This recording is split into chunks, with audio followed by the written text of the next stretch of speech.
Hello friends, welcome to our YouTube channel BEd notes. तो आज का हमारा क्वेश्चन है विशिष्ट शिक्षा, जिसे कि हम लोग इंग्लिश में स्पेशल एजुकेशन कहते हैं, से आप क्या समझते हैं? विस्तार पूर्वक बताएं। तो आप ये वीडियो देखेंगे तो आपको विशिष्ट शिक्षा पूरा समझ में आ जाएगा और आपको कोई दूसरा वीडियो देखने का ज़रूरत नहीं पड़ेगा। और जो भी चैनल पर नए हैं वो चैनल को सब्सक्राइब कर लें और साथ ही आप हमारे टेलीग्राम चैनल को ज्वाइन कर सकते हैं। तो चलिए अब हम लोग अपने क्वेश्चन पर आते हैं। हमारा टॉपिक है विशेष शिक्षा से आप क्या समझते हैं? विस्तार पूर्वक बताएं। आइए अब हम लोग आंसर की ओर चलते हैं। विशेष शिक्षा उन बच्चों के लिए एक विशेष प्रकार की शैक्षिक व्यवस्था है जिन्हें उनकी विशेष आवश्यकताओं और क्षमताओं के आधार पर सामान्य शिक्षा प्रणाली में पढ़ाने में कठिनाई होती है। तो सिंपल सा ये है ना कि विशेष शिक्षा प्रणाली जो है वो उन बच्चों के लिए है जो कि सामान्य बच्चों के साथ पढ़ाई करने में मतलब असमर्थ हैं, उन्हें पढ़ाने में हमें दिक्कत होती है। ठीक है। यह शिक्षा विशेष रूप से शारीरिक, मानसिक, सामाजिक और बौद्धिक चुनौतियों से जूझ रहे बच्चों के लिए विकसित की जाती है। तो जो मैंने अभी बताया जस्ट उसके बारे में थोड़ा सा डीपली दिया गया है।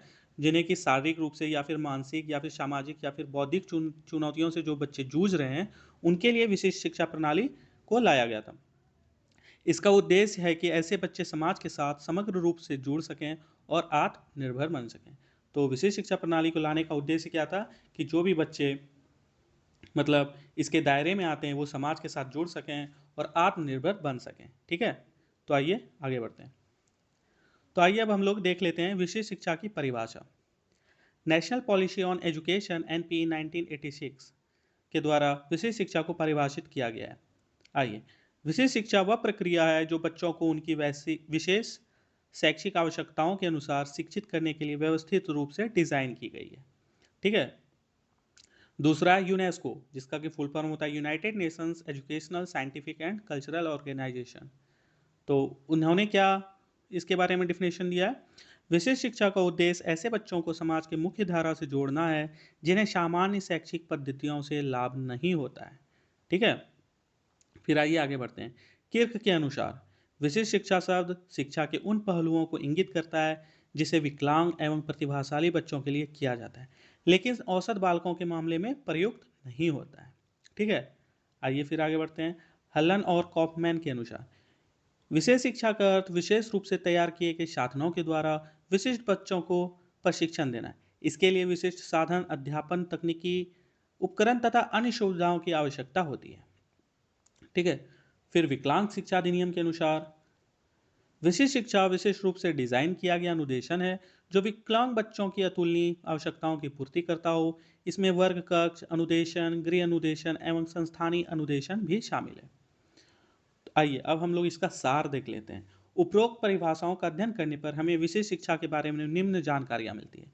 विशेष शिक्षा विशिष्ट बालकों जैसे दृष्टिबाधित, श्रवण अक्षम, मानसिक मंद, अधिगम अक्षम, प्रतिभाशाली बालकों के लिए विशेष रूप से तैयार किया गया।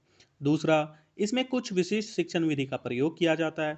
तीसरा, विशेष शिक्षा में विशेष साधनों जैसे ब्रेल, साइन लैंग्वेज आदि का प्रयोग किया जाता है। चौथा, यह अनुदेशन विशिष्ट बालकों के लिए ही लाभप्रद होती है, न कि सामान्य बालकों के लिए। ठीक है। तो अब मैं कह सकता हूं कि आपको विशेष शिक्षा का जो कॉन्सेप्ट है वो समझ में आ चुका होगा। तो अब हम लोग आगे बढ़ते हैं। देखिए, विशेष शिक्षा का उद्देश्य मतलब विशेष शिक्षा को लाने का क्या उद्देश्य था। ठीक है। तो पहला है बच्चों की विशेष आवश्यकताओं की पूर्ति करना। दूसरा, उनमें आत्मविश्वास और आत्मनिर्भरता निर्भरता विकसित करना। तीसरा, शैक्षिक समानता को बढ़ावा देना। चौथा, बच्चों को समाज की मुख्य धारा में शामिल करना। पांचवा है उनके मानसिक और भावनात्मक विकास को प्रोत्साहित करना। चलिए अब हम लोग आगे बढ़ते हैं। तो आगे हमारा दिया हुआ है विशिष्ट शिक्षा की विशेषताएं, इनकी क्या क्या विशेषताएं हैं। ये सबसे इंपॉर्टेंट है, ये एग्जाम में पूछा जाता है। पहला, व्यक्तिगत ध्यान। प्रत्येक बच्चे की जरूरत के आधार पर शिक्षा। इसमें क्या होता है ना कि प्रत्येक बच्चे की व्यक्तिगत मतलब रूप से ध्यान रखा जाता है। दूसरा, अनुकूलित पाठ्यक्रम, बच्चों की क्षमता और रुचि के अनुसार तैयार किया गया पाठ्यक्रम होता है। तीसरा, विशेष प्रशिक्षित शिक्षा, विशेष शिक्षा के लिए योग्य और प्रशिक्षित शिक्षकों का होना होता है। तो मतलब इनके लिए जो होता है ना, उनको विशेष प्रशिक्षण दिया जाता है इनके शिक्षक के लिए। चौथा, सहायक उपकरण जैसे कि ब्रेल लिपि, ठीक है, श्रवण यंत्र, व्हील चेयर आदि का उपयोग। तो यहाँ पे आप लोग ब्रेल लिपि कर लेंगे इसे। ठीक है। यहाँ पर एक छोटा सा लाइन दे देंगे ब्रेल लिपि, इसको ब्रेल कर लेंगे। ओके। चलिए आगे बढ़ते हैं।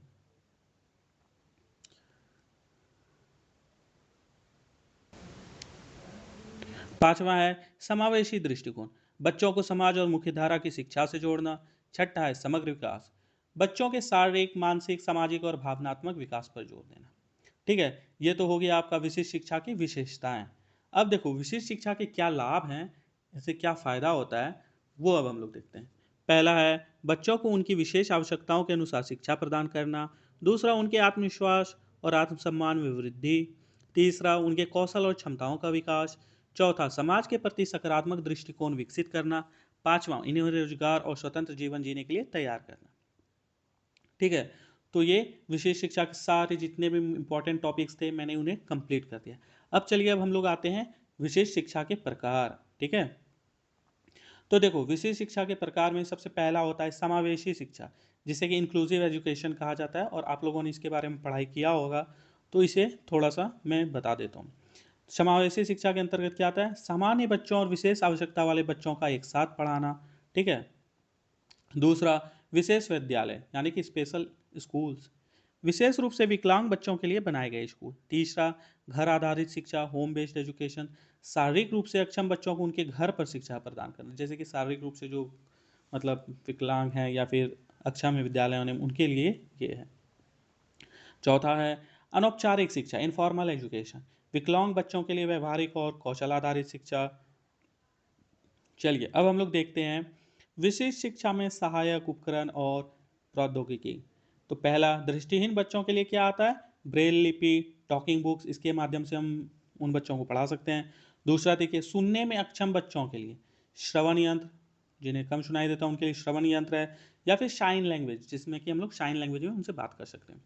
तीसरा, शारीरिक रूप से अक्षम बच्चों के लिए व्हील चेयर, प्रोस्थेटिक उपकरण आता है। फिर देखिए चौथा, संज्ञानात्मक चुनौतियों के लिए विशेष रूप से डिजाइन किए गए डिजिटल उपकरण और सॉफ्टवेयर। तो चलिए अब हम लोग देखते हैं भारत में विशेष शिक्षा के लिए नीतियां और कार्यक्रम। तो पहला, सबसे पहले देख लीजिए समग्र शिक्षा अभियान, जिसे कि हम लोग शॉर्ट में एसएसए कहते हैं, विशेष आवश्यकता वाले बच्चों को शिक्षा प्रदान करने के लिए शुरू किया गया था। दूसरा, राष्ट्रीय विकलांगजन वित्त और विकास निगम, एनडीपीडी, विकलांग बच्चों की शिक्षा और प्रशिक्षण के लिए। फिर देखिए तीसरा, समावेशी शिक्षा आरटी 2009 के अंतर्गत सभी बच्चों को मुफ्त और अनिवार्य शिक्षा का अधिकार। फिर चौथा, राष्ट्रीय शिक्षा नीति एनईपी 2020, समावेशी और विकसित शिक्षा को बढ़ावा दिया गया इसमें। ठीक है, देखिए अब हम लोग पढ़ते हैं अपना आगे विशिष्ट शिक्षा का महत्व। तो इसमें पहला है शैक्षिक समानता और समाज में समावेशिता को प्रोत्साहित करता है। दूसरा, विकलांग बच्चों के लिए अधिकारों को सुनिश्चित करता है। तीसरा, विशेष बच्चों को स्वतंत्र जीवन जीने के योग्य बनाता है। चौथा, उन्हें समाज का सक्रिय सदस्य बनाने में सहायता करता है। ठीक है, तो चलिए अब हम लोग इस वीडियो को समाप्त करते हैं, इसके निष्कर्ष को देख लेते हैं। और किसी भी आंसर को लिखें आप, तो मेरा रिक्वेस्ट है कि आप लोग निष्कर्ष जरूर लिखें, इससे आपको एग्जाम में अच्छे मार्क्स मिलते हैं। ठीक है,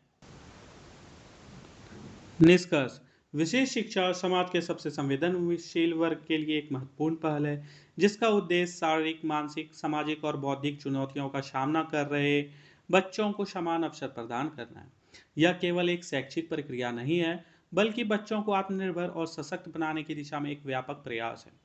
विशेष शिक्षा यह सुनिश्चित करती है कि हर बच्चा अपनी क्षमताओं और सीमाओं के बावजूद समाज की मुख्य धारा से जुड़ सके। यह शिक्षा समावेशिता, समानता और मानवता के सिद्धांतों पर आधारित है, जो बच्चों को न केवल ज्ञान अर्जित करने में मदद करती है, बल्कि उन्हें आत्मसम्मान और आत्मविश्वास से भर देती है। भारत जैसे देश में जहां शिक्षा को मौलिक अधिकार माना गया है, विशेष शिक्षा का महत्व और अधिक बढ़ जाता है। सरकार द्वारा चलाई जा रही नीतियां, जैसे समग्र शिक्षा अभियान, राष्ट्रीय शिक्षा नीतियां, इस दिशा में एक मजबूत आधार प्रदान करती है। इन प्रयासों के बावजूद इस क्षेत्र में अभी भी जागरूकता बढ़ाने, संसाधनों की उपलब्धता और प्रशिक्षित शिक्षकों की कमी दूर करने की आवश्यकता है। तो इसी के साथ हमारा ये वीडियो समाप्त हुआ। उम्मीद है कि आपके जितने भी डाउट्स होंगे वो क्लियर होंगे, और आप चैनल को सब्सक्राइब कर लें। Thank you guys.